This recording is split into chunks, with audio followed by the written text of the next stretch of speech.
Salam, xoş gördük Yeni TV-nin dəyərli izləyiciləri. Günün ilk yayımını təqdim edirik. Bugünkü yayımızda Azərbaycan və Çin arasında nəqliyyat, logistika ilə bağlı məsələ ətrafında söhbət aparacağıq. Belə ki, həm söhbətim siyasi şərhçi İlyas Hüseynovla birgə. İlyas müəllim, xoş gördük. Sizi xoş gəlmisiniz efirimizə. Xoş gördük. İlyas müəllim, qeyd etdiyim kimi biz Azərbaycan və Çin arasında təbii ki, ölkə başçısının səfəri artıq yekunlaşıb. Kifayət qədər vacib bir səfər idi. Birgə bəyanatda biz strateji münasibətlərin yeni bir mərhələyə yüksəldiyini artıq şahidlik etdik və buna irəli gələn məsələ artıq həll olunmağa başlayır. Təbii ki, qeyd etdiyim kimi tematik mövzu üzərindən keçsin, nəqliyyat, logistika məsələlərinə toxunacaq. Amma əvvəlcə səfərə bir ümumi münasibət bildirmənizi xahiş edəcəm. Yəni, bu Azərbaycan və Çin münasibətlərində nələri dəyişəcək, perspektivləri necə görürsünüz? Bax, bu istiqamətdə qalın. Çox sağ olun. Dəvətə görə Cənab Prezidentin Çinə dövlət səfəri mühüm əhəmiyyətə malikdir və bugün Azərbaycan mediasında da geniş müzakirə olunur. Çünki Çin böyük bir dövlətdir.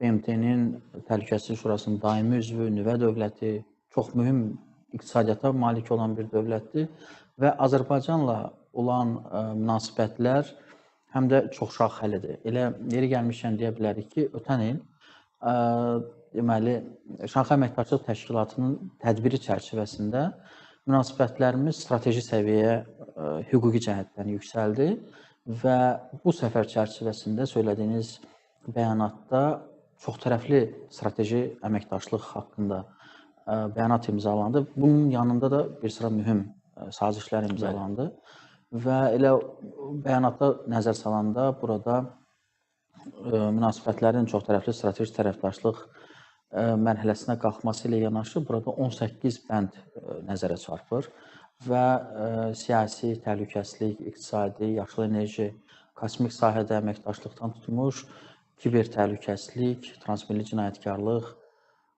ekstremizm və digər məsələlərlə bağlı da burada çox mühüm müddəalar yer alır.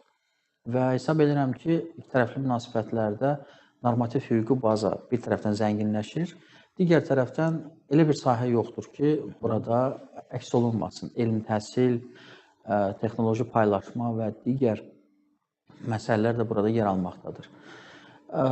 Söylədiyiniz nəqliyyat, logistika məsələləri də xüsusi anlam kəsb eləyir. Çünki Azərbaycanın bölgədə oynadığı mühüm geostrateji imkanlardan biz istifadə etməklə burada həm tranzit gəlirlər əldə etmək istəyirik, həm də dəhliz boyunca böyük bir coğrafiyanın bağlantısında həm də istehsal müəssisələrin yaradılması əsas hədəfdir. Cənab Prezident bu barədə Davosda keçirilən forum çərçivəsində müsahibəsində də fikir söyləmişdi. Eyni zamanda bu dövlət səfərindən öncə Sinxua İnformasiya Agentliyinin müsahibəsi zamanı da Cənab Prezident məhz nəqliyyat bağlantılarında Azərbaycanın rolu və əhəmiyyəti məsələsinə toxunmuşdu. Və hesab edirəm ki, böyük coğrafiyada, geniş anlamda desək, şərq ilə qərb arasında olan nəqliyyat əlaqəsində Azərbaycanın rolu getdikcə yüksəlməkdədir. Biz xəritəyə nəzər salsaq deyə bilərik ki, burada Rusiya-Ukrayna müharibəsinin şimal istiqamətində yaratdığı məhdudiyyətlər, sanksiyalar, iqtisadi cəhətdən olan tətbiqlər bu marşrutun aktuallığını azaldıb, burada yük aşırma zəifləyib. Cənub istiqamətə baxsaq, cənub qonşumuz İrana qarşı tətbiq olunan sanksiyalar, yaxın şərqdə gedən müharibə, Husilərin ticarət gəmilərinə hücumları və bütün bu geniş arealda baş verən proseslər bizim coğrafiyamızı daha da aktuallaşdırır. Cəlbediciliyini artırır və burada, Yasmin, təbii ki, siz fikrinizi davam etdirərsiniz. Mən bir sual da əlavə etmək istəyirəm burada. Azərbaycanın cəlbediciliyi nədədir burada və Azərbaycanın həm etibarı tərəfdaş olması, regionumuzun, belə deyək, regionumuzda yeni yaranmış yeni reallıqlar, sabitlik və bu istiqamətlə rolu nələr, nə qədərdir bax bu proseslərdə? Bir qədər öncə də söylədiyim kimi bəyanatda təhlükəsizlik məsələlərinə geniş yer ayrılır. Və Azərbaycan uzun illər ərzində bölgədə qlobal əhəmiyyətli layihələr icra etmişdir. Burada bəli, inam, etibar və dövlətimizə, dövlət başçısına olan münasibət burada həlledici olmuşdur. Çünki enerji layihələrindən başlayan böyük kommunikasiya əlaqələrində əsas məsələ prinsipiallıq, siyasi iradə idi. Vaxtı ikən enerji məsələlərinə daha dəqiq toxunsaq deyə bilərik ki, qeyri-müəyyən bir Nabucco layihəsi var idi ki, Xəzərin enerji resurslarını Avropaya çatdıracaqdı və bütün Avropa ölkələri bura cəlb olunacaqdı. Hətta Avstriya və Almaniyaya qədər kəmərin çəkilməsi planlaşdırılırdı. Lakin burada qeyri-müəyyənlik bundan ibarət idi ki, podratçılar və layihənin icraçıları arasında olan fikir ayrı-seçkilikləri layihənin icrasını yubadırdı. Və nəticədə Azərbaycan, Gürcüstan və Türkiyənin birgə siyasi iradəsi nəticəsində Bakı, Tbilisi, Ərzurum qaz kəməri çəkildi. Daha sonra TANAP, TAP layihələri icra olundu. Və bugün Cənub qaz dəhlizinə olan maraq getdikcə artır və Avropa ölkələri artıq sıraya düzülüblər ki, bu kəmərdə pay sahibi olsunlar. Yəni Azərbaycan qazının alıcılarına, tədarükçülərinə çevrilsinlər. Ona görə də bu məsələlərin nəqliyyat aspektində daha da genişlənməsi prosesi bu gün gedir. Bəli, biz başa düşürük ki, neft-qaz erasının sonu və eləcə də nəqliyyat bağlantılarının qlobal əhəmiyyəti getdikcə artmaqdadır. Və bu baxımdan biz bu qlobal mənada gedən koridorlar üzərində savaşda da uduzmamaq istəyirik. Və bu baxımdan Mərkəzi Asiyada gedən proseslər bizim üçün çox maraqlıdır. Türk Dövlətləri Təşkilatı çərçivəsində inteqrasiyanın da müəllifləri bir tərəfdən bizik, digər tərəfdən Vətən müharibəsinin yeni yaratdığı reallıqlardan tam mənasında istifadə etmək lazımdır. Və bu baxımdan Orta dəhlizin, Zəngəzur dəhlizinin əhəmiyyəti getdikcə artır. Amma burada təkcə bu marşrut üzrə bütün fikrimizi biz cəmləşdirməmişik. Çünki bizim artıq istifadəyə verdiyimiz Bakı-Tbilisi-Qars dəmir yolu xətti istifadədədir. Və onun bir tərəfdən modernizasiyası həyata keçirilib. Yəni illik yük aşırma qabiliyyəti 1 milyon tondan 5 milyon tona qədər artırılmışdır. Onun daha da şaxələndirilməsi, daha da inkişaf etdirilməsi prioritetləri vardır.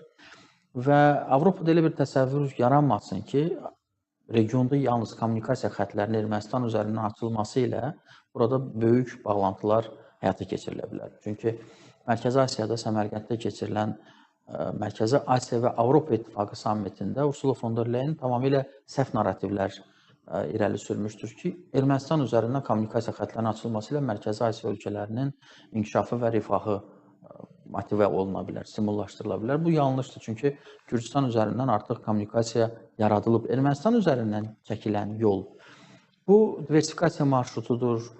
Böyük həcmli yüklərin Cənubi Qafqaz üzərindən aşırılması imkanıdır, potensialıdır.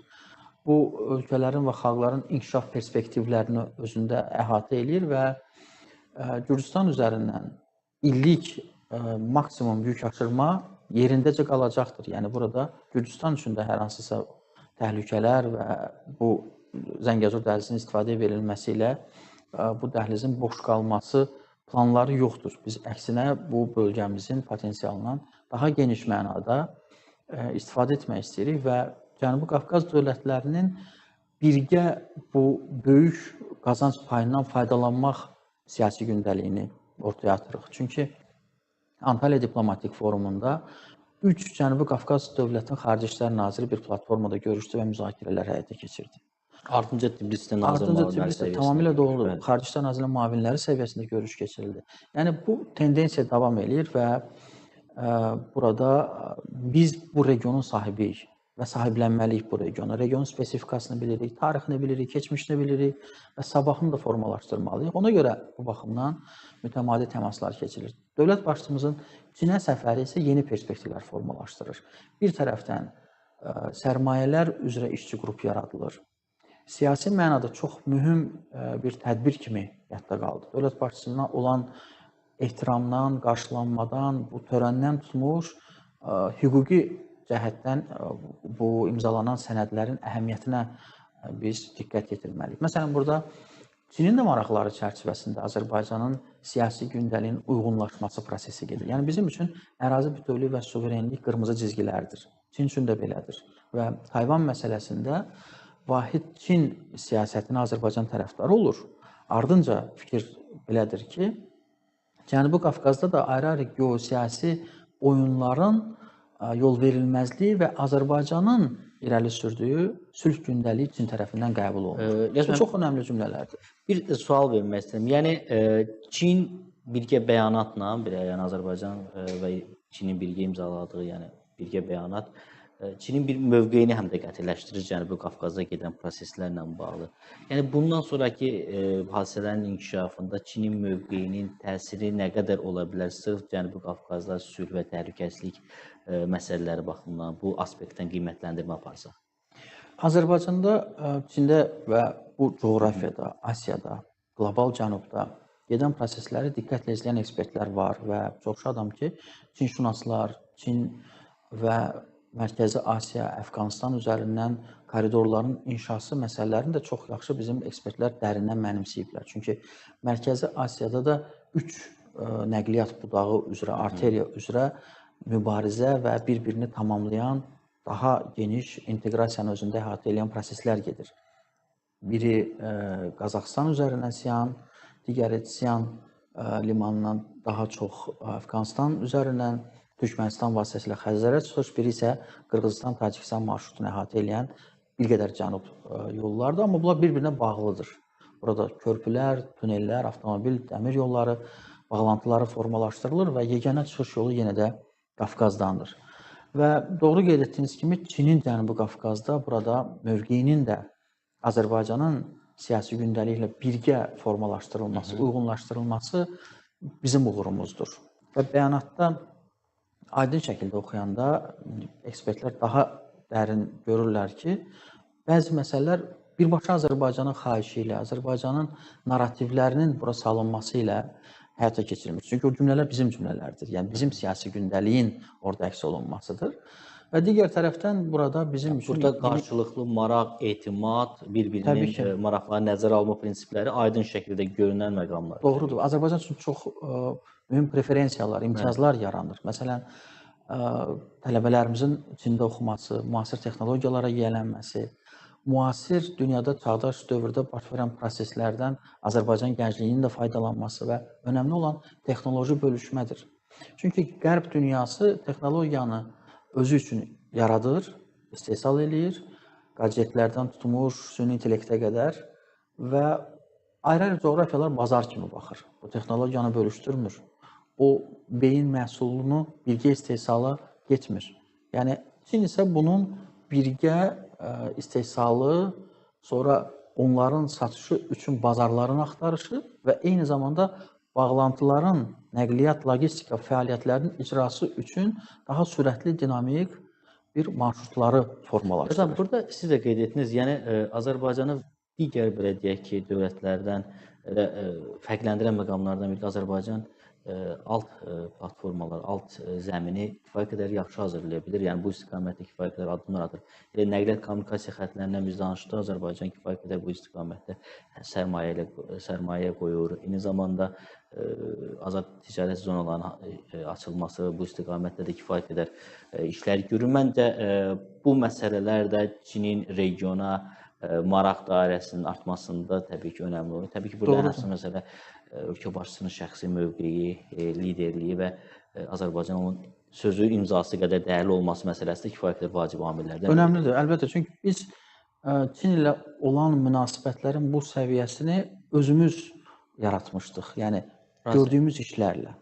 Çox doğru qeyd edirsiniz ki, Ələt Beynəlxalq Dəniz Ticarəti Limanı, Azad İqtisadi Zonanın inşası, Horadizdən Ağbəndə qədər Zəngəzur dəhlizinin avtomobil və dəmir yolu segmentinin inşası, Araz çayı üzərindən körpülər vasitəsilə İran üzərindən keçən avtomobil və dəmir yolunun inşası, Şimal-Cənub marşrutu üzrə Azərbaycanın Rəşd-Astara dəmir yolu hissəsinin tikintisi ilə bağlı qəti mövqeyi, bu istiqamətdə iqtisadi yardımı və eyni zamanda kreditləşmə və Rusiya-İran arasında olan əlaqələrdə həm Xəzər hövzəsi vasitəsilə, həm də quru əlaqəsinin formalaşmasında bizim mövqeyimiz çox önəmlidir.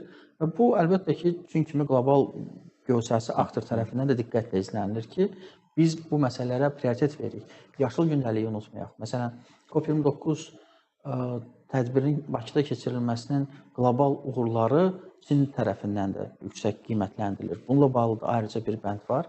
Əlbəttə, biz verişimiz əsnasında çalışırıq ki, bu 18 müddəanın hamısına toxunaq, hamısını əhatə eləyək, amma burada məhz yaşıl enerji sahəsində birgə əməkdaşlıq Azərbaycan üçün də faydalıdır. Qarabağ və Şərqi Zəngəzurun bu istiqamətdə olan potensialından istifadə etmək olar. Çünki Çin dünyada ən ucuz günəş panellərini istehsal edən ölkədir. O panelləri Azərbaycanda da istehsal etmək olar. Daha mobil, rentabelli və daha nəticə yönümlü biz burada birgə müştərək müəssisələrin yaradılmasına da çalışmalıyıq. Çünki cənab prezidentin bu fikri hesab edirəm ki, çox əhəmiyyətlidir. Bu marşrut üzrə ayrı-ayrı nöqtələrdə, böyük coğrafiyada birgə müəssisələrin yaradılması hesab edirəm ki, Azərbaycan üçün yeni imkanlar pəncərəsi formalaşdırır. Məşğulluğun təmin olunması, iqtisadiyyata olan əlavə gəlirlər, sərmayələr və eyni zamanda birgə Azərbaycan brendi də olan məhsulların Avropada və əks istiqamətdə nəqli və önəmli olan Azərbaycanın hazırda iş adamlarının, biznes dairələrinin həm də bu marşrutlarda Avropa və Çin bazarlarına məhsulların ixracı haqqında daha geniş düşünmək olar. İlk növbədə hesab edirəm ki, burada kənd təsərrüfatı məhsulları, sənaye məhsulları və eyni zamanda xidmət sahəsində daha böyük uğurlar əldə edə bilərik. Və ümumilikdə bu səfər yeni imkanlar yaradır ölkəmiz üçün və bu heç də bir önəmli fikir söyləmək istəyirəm ki, Azərbaycanın xarici siyasət vektorunda birbaşa Çin və Şərq istiqamətində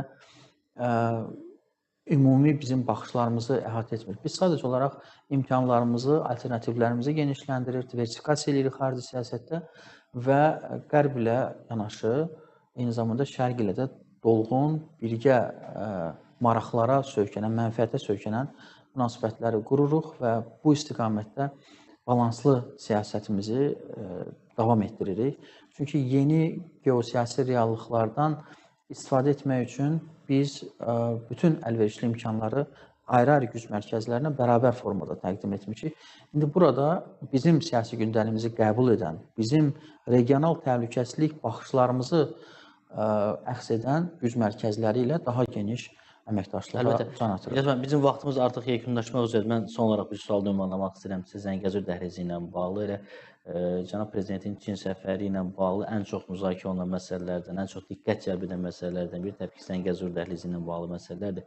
Burada hansı dəyişikliklərə belə deyək, təbii ki, Zəngəzur dəhlizi üzərində bir çox toqquşmalar var təbii bu məsələdə. Yəni Çinin bir daha qeyd edirəm, mövqeyini qətiləşdirməsi və aydın bir şəkildə ifadə etməsi bu proseslərə nə qədər təsir göstərə bilər?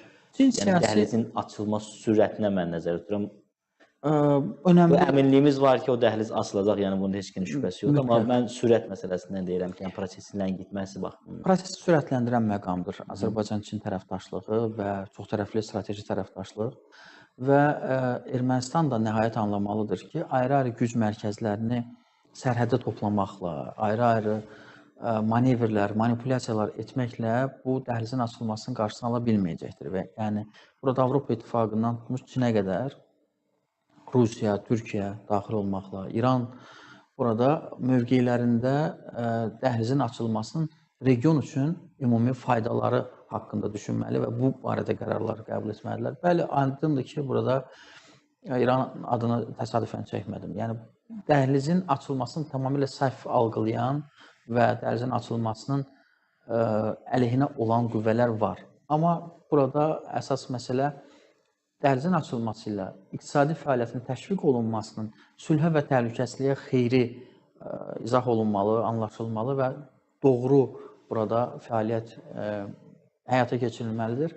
Çin dövlətinin bu dəhlizə qarşı diplomatik sahədə, siyasi sahədə, danışıqlar yolu ilə, dinc yolu ilə daha fəal surətdə hərəkətə keçməsi baş verə bilər və elə biz buna çalışmalıyıq ki, Çin bugün dünyadakı əsas güc mərkəzlərindən biri kimi regionda dəhlizin açılmasının region xalqlarının rifahına xidmət edən bu tezisi daha geniş icra etsin. Qlobal siyasətdə də biz deyə bilərik ki, Çinin bu barışdırıcı mövqeyi daha aydın şəkildə hiss olunur. Elə İran ilə Səudiyyə Ərəbistanı arasında anlaşmanın formalaşmasında da Çin diplomatiyasının uğuru qeyd olunmalıdır. Yəni ayrı-ayrı coğrafiyalarda da Çin öz gücünü, nüfuzunu artırır, limanlar alır, müxtəlif bölgələrdə, xüsusi həssas ərazilərdə, harda ki, hərbi əməliyyatlar belə keçirilir, orada özü üçün müxtəlif terminallar inşa edir və iqtisadi ekspansiyanı icra edir. Bu baxımdan burada maraqlar varsa, əlbəttə ki, siyasi, iqtisadi sahədə də daha çox təzyiqlər və o siyasətin daha aydın şəkildə icrası hiss olunmalıdır. Əlbəttə. İlyas müəllim, mən sizə təşəkkür edirəm. Kifayət maraqlı bir söhbət aldı. Sağ olun, gəldiniz bizimlə. Minnətdaram. Sağ olun. Hörmətli tamaşaçılar, yayımız başa çatır. Xatırladım ki, həm söhbətimiz siyasi şərhçi İlyas Hüseynov idi. Sağ olun, sağlıqla qalın.